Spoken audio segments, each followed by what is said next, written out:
उन्नत की फ्लाइट कोहरे के कारण लेट हो गई थी। अब फ्लाइट रात में 3:30 बजे आएगी, तब तक जागना ही पड़ेगा। यही सब सोचकर उसने बेमन से शेल्फ पर रखी मैगजीन उठाने के लिए हाथ बढ़ाया ही था और तभी मेहरून रंग के ओवरकोट में से एक गोरा और काफी अच्छा हाथ उस मैगजीन पर आ गया। ओह, आई एम सॉरी, आप ले लीजिए। उन्नत संस्कार वंश बोला, इट्स ओके, आप ही ले लें। कहते हुए महिला ने उसकी ओर देखा तो दोनों चौंक पड़े। अरे, तुम यहाँ कैसे? दोनों के मुंह से एक साथ निकला। दोनों ये जानकर बहुत खुश थे कि उनकी फ्लाइट का समय आसपास का ही था। उन्हें जागने का खुशनुमा बहाना मिल गया था। फिर तो वो एयरपोर्ट का वह अकेला कोजी कोना उस रुपहेले पर्दे की तरह हो गया जिसमें कोरा छटते ही फ्लैशबैक में जमी यादों की परतें खुलती चली जाती हैं। विश्वविद्यालय के 5 साल दोनों सबसे अच्छे दोस्त रहे थे। उन्नत का गिटार पर उसके फरमाइशी धुनें बजाते बजाते उंगलियां घायल कर देना, वाद विवाद में प्रथम आना, नोट्स के लिए ठिठुरती ठंड में शर्मा सर के घर जाना और उसके एक बार कहने पर वो नोट्स उसे दे देना। शिखा को सब याद था। शिखा का उसकी उंगलियां देखकर दवाई लगाते हुए रो पड़ना, उसके एक बार कहने पर गाजर का हलवा बना कर लाना, प्रतियोगी परीक्षाओं के नोट शेयर करना, उन्नत को सब याद था। तुम्हें याद है हमारी पहली मुलाकात भी इसी तरह हुई थी, लाइब्रेरी में। दोनों के हाथ इसी तरह एक ही किताब पर पड़े थे। बातों बातों में उन्नत ने कहा, हाँ, और तब भी तुमने इतनी ही शिष्टता से कहा था, आप ही ले लें। मुझे तो पहली मुलाकात में ही तुम बहुत अच्छे लगे थे। शिखा के स्वर में प्रशंसा थी। अच्छे लगे थे, तभी तुम मेरी हर बात काटती रहती थी, मुझसे झगड़ने का हमेशा बहाना ढूंढती रहती थी। उन्नत की आंखों में उल्हाना था। हे भगवान, तुम अभी तक उतने ही बुद्धू हो। मैं झगड़ने का नहीं बल्कि तुम्हें सताने का बहाना ढूंढती थी। तुम्हारी आदत थी टॉपिक छेड़ दो तो तुम घंटों बोलते थे और ना छेड़ो तो चुप। अपने आप से तो कभी कोई बात तुम्हें सूझती ही नहीं थी। फिर भी कुछ बातें तो कभी बोली ही नहीं, चाहे कितनी कोशिश कर ली मैंने। बातों ने शिखा एक झटके में सहजता से बोल गई, पर उन्नत ने चौंक कर बात पकड़ ली। बुद्धू मतलब क्या नहीं बोला मैं? इस पर शिखा सक पका गई और बात टालने की कोशिश करने लगी, पर उन्नत बात पकड़कर बैठ गया।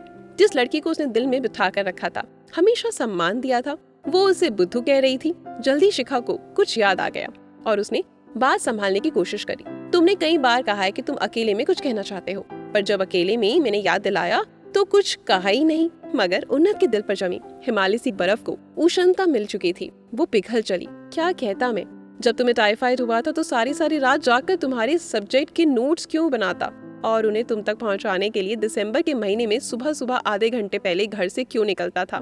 जब तुमने वाद विवाद के लिए सरकारी क्षेत्र को चुना और कहा कि तुम किसी सरकारी कर्मचारी से ही शादी करोगे, तो अचानक मैं निजी क्षेत्र में जाने के निर्णय को बदलकर सरकारी प्रतियोगिता की तैयारी क्यों करने लगा? बहुत सी ऐसी बातें गिनाने के बाद वो बोला, कुछ बातें कहने की नहीं समझने की होती है मिस बुद्धिमान। और हाँ, मैंने नहीं कहा था तो तुम ही कह देती। इतनी बातें सुनकर शिखा भी प्रवाह में आ चुकी थी। वो भी चहक कर बोली, अरे वाह, मैंने भी तो बहुत तरीके से कहा, पर खुलकर कैसे कहती? आखिर लड़की थी मैं। उन्नत भी उसी प्रवाह में बोल गया, वाह जी वाह, हर क्षेत्र में बराबरी का दावा और प्यार का इजहार करना हो तो? वे दोनों इस समय एक दूसरे की आंखों में देख रहे थे, मगर एकदम खुले शब्दों में। दिल की बात जुबान पर आते ही दिमाग ने ब्रेक लगाए, मगर जैसे तेज गति से चलती गाड़ी ब्रेक लगाने के बाद भी थोड़ा खिसक कर अक्सर दुर्घटना कर बैठती है, वैसे ही जुबान तो चुप हो गई, पर दोनों की आंखें बहुत कुछ बोलती रही।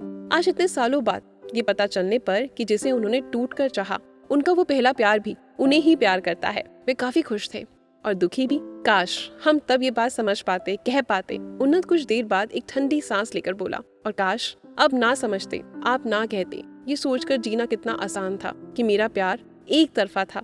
ये कहते हुए शिखा की पलकें भीग गई। उन्नत एक झटके से वर्तमान में लौटा तो समझ ही नहीं पा रहा था कि बातों को कैसे संभाले। मुझे माफ कर दो, मेरा मतलब वो नहीं था, मैं सचमुच में शर्मिंदा हूँ। उसने नजरें झुका ली। उसके बाद बहुत देर तक उन दोनों के बीच मौन बना रहा। फिर सन्नाटे के शोर को चुप कराने के लिए शिखा ने ही बात शुरू की, तुम्हारी पत्नी कैसी है? कितने बच्चे हैं तुम्हारे? वो बहुत अच्छी है। बात एक बार फिर चल निकली, पर इस बार बात का विषय उम्र का दूसरा पड़ाव था। दोनों ने ही बताया कि वो अपने निजी जीवन से काफी खुश हैं और जीवन साथी से संतुष्ट हैं। अपनी फ्लाइट का अनाउंसमेंट सुनकर उन्नत भावुक हो गया। फिर कब मुलाकात होगी पता नहीं, शायद कभी ना हो।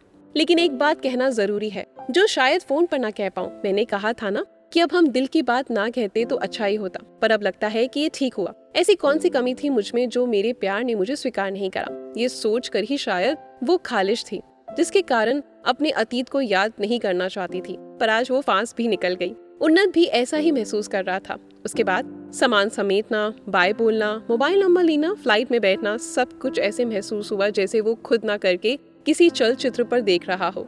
शायद एक फांस निकल जाने का सुकून उसके मन को फुफल्लित कर रहा था। घर पहुंचने पर पत्नी प्रीति ने हमेशा की तरह गर्मजोशी से उसका स्वागत किया। तुम्हारी बहुत याद आई कहकर वो उन्नत से लिपट गई और घर में प्रीति और बच्चों की समृद्धि आवाज से चहकने लगा। पापा अपना गिटार ताखे से उतार दो, मैं बजाऊंगी, मैंने सीख लिया है, बेटी नीना बोली। तो प्रीति ने उसे ये कहकर टोका कि पापा थके आए हैं, पर उन्नत ने खुशी से तुरंत स्टूल लेकर गिटार उतार दिया। यही नहीं, कुछ ही देर में उन्नत के हाथ पूरे घर में गिटार का मधुर स्वर गूंजायमान कर रहे थे। प्रीति तो खुशी से विभोर हो गई। जल्दी ही प्रीति ने महसूस किया कि संजीदा और अर्धमुखी उन्नत एकदम से बिंदास और चंचल हो गए हैं। उसे परिवर्तन बहुत अच्छा लगा, मगर वो सोचती रही कि 4 दिन के ऑफिशियल टूर में ऐसा क्या हुआ कि वो उन्नत को अक्सर किसी से फोन पर बहुत देर तक बातें करते सुनती। एक दिन उन्हें फोन पर बहुत ही धीमे स्वर से बातें करते देखकर पूछा तो उन्नत ने जवाब दिया कि एयरपोर्ट पर एक नई दोस्त बनी है। पर उन्नत का तो पुरुष और महिला दोस्तों से बात करने का लहजा एकदम समान है। फिर बिना मतलब से तो वो किसी से एक शब्द भी नहीं बोलते। फिर इससे बात करते समय ही स्वर इतना धीमा और लहजा इतना गोपनीय क्यों हो जाता है। उन्नत उसे और बच्चों को लेकर पार्क जाने लगे थे। सारी शाम गिटार बजाने में लग गई और सोशल नेटवर्किंग साइट खोलते समय या मोबाइल पर बात करते समय अलग कमरे में जाने लगे। उनके फोन में हर थोड़ी देर में मैसेज चुटकुले आने लगे। उन्नत चुटकुले प्रीति को सुनाते और मैसेज का उत्तर देते समय उनके चेहरे पर चहक और शरारत होती। प्रीति की छठी इंद्री जगने लगी थी, सिक्स सेंस। पर उसे उन्नत में आया बदलाव इतना अच्छा लग रहा था कि वो उन्हें टोकना नहीं चाहती थी। जहाँ तक वो उन्नत से शिखा के बारे में जान पाई थी, वो बिल्कुल उसी की तरह लगती थी। चंचल, शोक, बिंदास, बहिर्मुखी। उन्नत के बिल्कुल विपरीत। इतने विपरीत स्वभाव के व्यक्ति से चंद घंटों में दोस्ती कैसे हो गई उनकी। इसी सब सोच में 1.5 से 2 महीने निकल गए। प्रीति की डायरी लिखने की आदत थी। वे मन के सभी भाव डायरी में लिखती थी। उन्नत एक समझदार, संवेदनशील और जिम्मेदार पति रहे हैं। 10 वर्ष के वैवाहिक जीवन में उसे पति से कोई शिकायत नहीं रही, पर एक खालीपन हमेशा से सताता रहा। उसे लगता कि जैसे उसके पति ने खुद को एक कवच में बांध रखा है, जैसे वो एक अच्छे बेटे, पिता, सरकारी अधिकारी होने का दायित्व निभाते हैं, वैसे ही एक अच्छा पति होने का भी दायित्व निभा रहे हैं। पहले वो इस ख्याल को झटक देती थी कि इंसान का स्वभाव अभाव ढूंढने का होता है, जीवन में कोई अभाव नहीं, तो मन में ये सोच लिया। पर अब उसका ये विश्वास दृढ़ हो गया कि उन्नत स्वभाव से अंतर्मुखी नहीं थे, मगर कुछ न कुछ तो उनके जीवन में हुआ था। मगर क्या, उसे इस बात की चुभन भी थी कि उन्नत को उनके कवच से निकालने का जो काम वो बरसों से शिद्दत से कोशिश कर रही थी, करने के बाद भी नहीं कर पाई, उस महिला ने चंद घंटों में ऐसे कैसे कर दिया। वो इन भावों को ज्यों का त्यों डायरी में उतार ही रही थी कि उसकी प्रिय सखी साधना का फोन आ गया। फटाफट सोसाइटी के गेट पर मिल उसने पूछा किस लिए, तो कहने लगी हद हो गई, शॉपिंग मॉल नहीं चलना क्या? अरे आज 13 फरवरी है। ओ नो, मैं तो भूल ही गई, तो बस 15 मिनट का टाइम दे, कहकर प्रीति फुर्ती से उठी, तैयार हुई, बच्चों को तैयार किया, मगर जल्दी में मोबाइल भूल गई और डायरी भी खुली छोड़कर चली गई। एक चाबी उन्नत के पास रहती थी। बच्चों को पास में ही मायके में छोड़ा। भैया से कहा कि 6 बजे के बाद उन्हें घर छोड़ दें और साधना के साथ मेट्रो में बैठ गई। दोनों को एक साथ याद आया कि वो मोबाइल भूल आई है। उन्नत इस मामले में बहुत कंजूस थे, इसलिए प्रीति हर साल वैलेंटाइन डे के दिन एक दिन पहले उन्नत को बिना बताए उनके लिए शॉपिंग कर ले आती थी। वैसे प्यार जताने का कोई मौका वो छोड़ती ही नहीं थी, पर ये दिन उसे बहुत पसंद था। वो इस दिन उन्नत की मनपसंद डिशेस बनाकर कैंडल लाइट डिनर सजाती और एक एक गिफ्ट खोल कर दिखाती। फिर उल्हाना देती कि कभी मेरे लिए भी कोई गिफ्ट लाया करो। हाँ हाँ बिल्कुल, जब चाहो जो चाहो खरीद लो, सारा वेतन तो मैं तुम्हें ही देता हूँ, फिर गिफ्ट कहाँ से लाऊं? उन्नत मासूमियत से कहते। उन्नत लौटे तो डायरी खुली थी, उस पर प्रीति का मोबाइल रखा था। वो डायरी पढ़ने लगा। जल्दी में इतना ही समझ पाया कि प्रीति शिखा के कारण आहत है। सब कहते हैं कि मैं बहुत कुशल वक्ता हूँ, उसमें अंत में लिखा था। उन्नत की आंखें अंतिम शब्दों पर अटक गई। ऐसे जीवन का क्या फायदा? कहाँ चली गई प्रीति? ये सब लिखकर कैसे पता करें? वो बहुत ज्यादा घबरा गया। प्रीति के साथ बिताए 10 सालों के सुखी विवाहित जीवन के दृश्य उसकी आंखों में तैरने लगे। कितनी अच्छी है प्रीति, कितना अच्छा है उसका निर्छल और समर्पित प्यार। उसका एक एक कथन आदेश होता है प्रीति के लिए। कैसे उसने प्रीति को इतनी बड़ी चोट पहुंचा दी, कैसे उसे गलतफहमी हो गई। उफ, कहाँ ढूंढे? अभी बच्चों को छोड़कर उनके मामा बाहर से ही निकल गए। उन्हें कुछ काम था। बच्चों ने माँ के बारे में पूछने पर कह दिया उन्हें कुछ पता नहीं। उन्नत ने घबराकर हर जगह फोन किया, पर किसी को प्रीति के बारे में कुछ पता नहीं था। सबसे घनिष्ठ सहेली साधना तो फोन उठा ही नहीं रही थी। अब उन्नत का दिल रो उठा। प्रीति को लौटते समय देर हो गई तो उसने खाना पैक करवा लिया। घर में घुसते ही उसने उन्नत का बुझा चेहरा देखा तो बोली, बच्चों को भूख लगी होगी, इसलिए मुझे पता था तुम बच्चों को छोड़कर कहीं नहीं जा पाओगी। उन्नत ने उसकी बात काटकर आगे बढ़कर उसके हाथ पकड़ लिए। प्रीति खुली डायरी देखकर सारा माजरा समझ गई।